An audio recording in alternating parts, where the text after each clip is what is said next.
Hello বন্ধুরা, আজকে আমি তোমাদের সাথে শেয়ার করব ডিমের একটা রেসিপি। আর এটা আমি কিন্তু কাঠের উনুনে রান্না করব।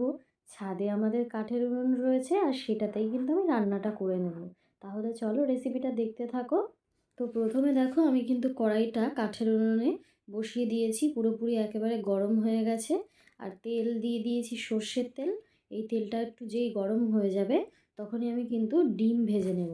আর এখানে কিন্তু আমি দেখো, ডিম আগে থেকে সেদ্ধ করে রেখেছিলাম, বেশ কয়েকটা ডিম, আর সেগুলোকে হাফ হাফ করে কেটে নিয়েছি, আর কেটে নুন হলুদ মাখিয়ে রেখেছিলাম। আর সেইগুলোকেই এখন বেশ ভালো করে ভেজে নিচ্ছি, লাল লাল করে কিন্তু ভেজে নিতে হবে।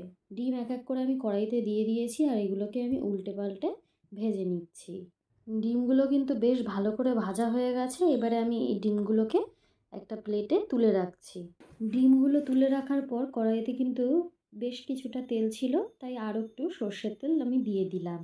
সর্ষের তেল দেওয়ার পর আমি কড়াইতে দিলাম শুকনো লঙ্কা আর গোটা জিরে ফোড়ন। একটুখানি নেড়ে চেড়ে নেব। তারপর আমি এর মধ্যে দিয়ে দিচ্ছি লম্বা লম্বা করে কেটে রাখা আলুর টুকরো। তোমরা আলুগুলোকে ডুমো ডুমো করেও কাটতে পারো, আমি কেটেছি কিন্তু ওই আলু ভাজার মতো। আলুটা যাতে খুব তাড়াতাড়ি সফট আর নরম হয়ে যায়, তার জন্য আমি আলুর মধ্যে দিয়ে দিচ্ছি হলুদ আর নুন, দিয়ে বেশ ভালো করে নেড়ে চেড়ে ভেজে নেব। তারপরে দিয়ে দিচ্ছি এর মধ্যে টমেটো পিউরি।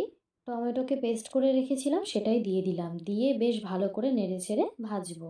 এই টমেটো পিউরিটা দিয়ে বেশ ভালো করে কষাতে হবে। আলুটা বেশ ভাজা ভাজা হয়ে গেছে, তাই আমি এর মধ্যে দিয়ে দিচ্ছি এবারে জিরে আর ধনেকে বেশ ভালো করে বেটে রেখেছিলাম, সেটাই দিয়ে দিলাম, দিয়ে বেশ ভালো করে নেড়েচেড়ে আবার কষাতে থাকবো। এরপর আমি দিয়ে দেবো, যেরকম তোমরা ঝোল খেতে চাও সেই অনুযায়ী জল। বেশ অনেকটাই আমি জল দিচ্ছি, কারণ জলটাতেই কিন্তু আলুটা আরও ভালো করে সেদ্ধ হবে। জলটা দেওয়ার পর কিন্তু আমি ঝোলটা বেশ ভালো করে ফুটতে দেব। দেখো, ঝোলটা কিন্তু বেশ ভালো করে ফুটে উঠেছে। একটু ভালো করে নেড়ে চেড়ে নেব। তারপর এর মধ্যে আমি দিয়ে দেব ভেজে রাখা ডিমগুলো, দিয়ে ডিমগুলোকে একটু নেড়ে চেড়ে নেব, যাতে ডিমটা ঝোলের সাথে বেশ ভালো করে মিশে যায়। ব্যাস, দেখো আমাদের কিন্তু কাঠের উনুনে ডিমের ঝোল একদমই তৈরি।